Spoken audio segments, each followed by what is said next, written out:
I ended up without time for the story yesterday, but it is important, and I did want to talk about it with you. So, 2 days ago, Donald Trump, during what was day three officially, or although kind of day two as we knew it, but officially day three on Wednesday of his Senate impeachment trial, he went on Twitter and he appeared to admit to concealing evidence, which is an example of obstructing Congress, which is something he's already being impeached for. This is Donald Trump speaking from the World Economic Forum in Davos, Switzerland. This is the same place where he went after 17-year-old climate activist Greta Thunberg, which we discussed on yesterday's program. Trump talking about how he has the material and they, meaning Democrats, the House impeachment managers, don't have the material, which means he's concealing evidence if he's indeed telling the truth here. When we released that conversation, all hell broke out with the Democrats because they say, wait a minute, this is much different than Shifty Schiff told us. So we're doing very well. I got to watch enough.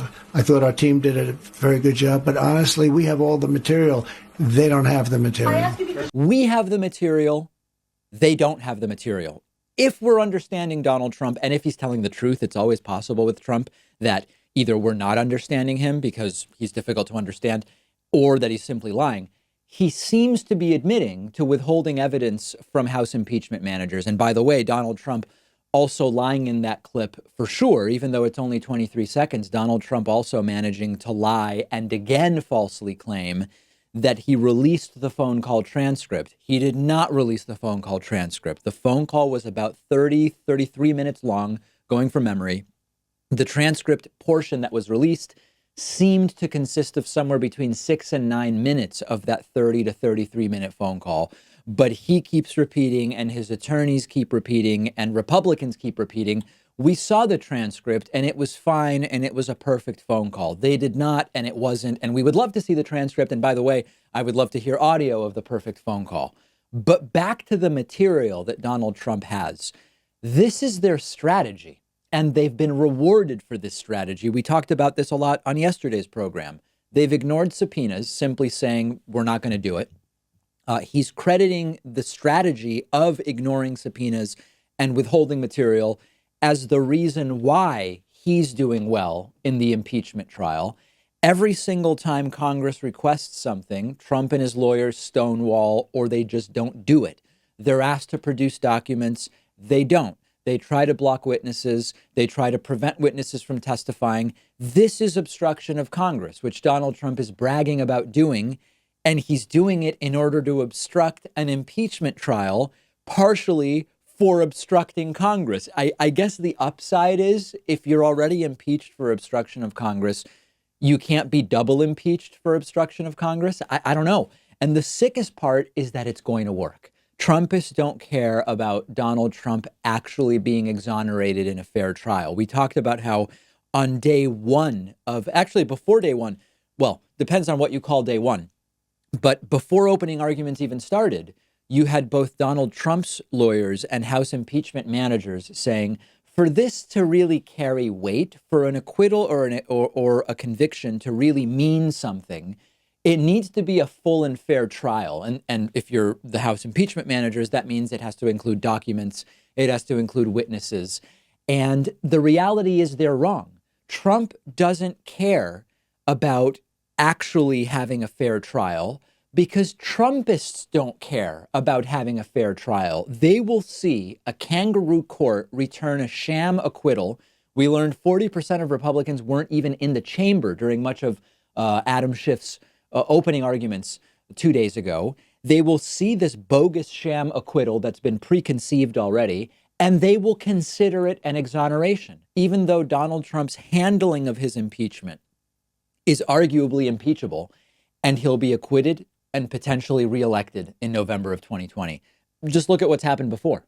He admitted to obstructing justice on national television and on Twitter. Nothing happened.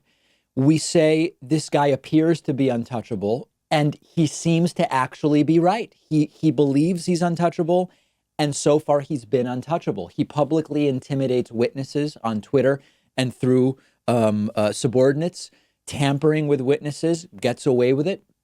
He sees himself as untouchable because he's been effectively untouchable. And the only thing to do, I mean, it's an indictment of our justice system.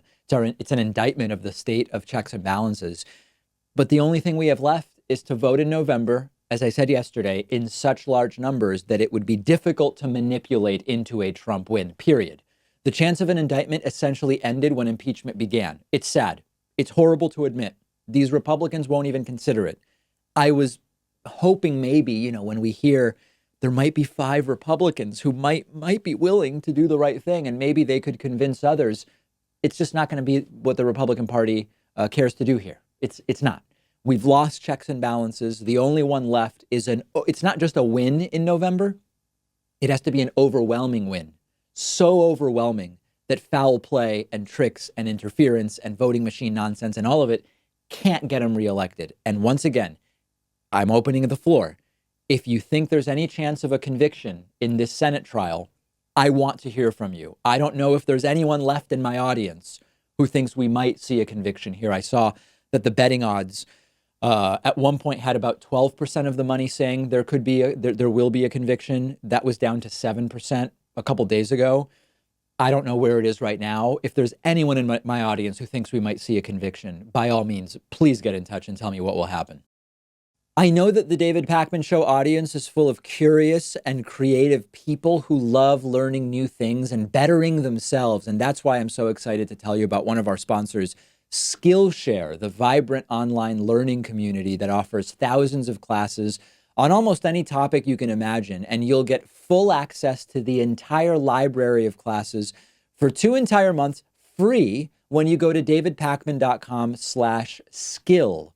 All of the classes are taught by experts in their fields. They've got classes on drawing, painting, photography, video editing, web design, bookkeeping, marketing, personal productivity.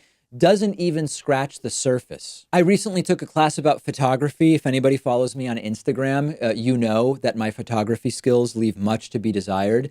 And it was great. I got so much out of it. And hopefully you will see the fruits of me taking that class reflected in my Instagram pictures sooner than later. They have classes for every skill level, whether you're wanting to get better at something you already have experience with, you want to learn something totally new to you. You set your own pace. Classes are usually less than an hour long. They're divided up into bite-sized segments so you can easily fit them into your schedule. Make 2020 a year where you explore new skills, deepen existing passions, get lost in creativity. Skillshare really makes it easier than ever. Skillshare memberships are less than $10 a month, and that gives you access to the thousands of classes they offer. But everybody in the David Pakman Show audience gets a Skillshare membership totally free for 2 whole months. Just go to davidpakman.com/skill. That's davidpakman.com/SKILL.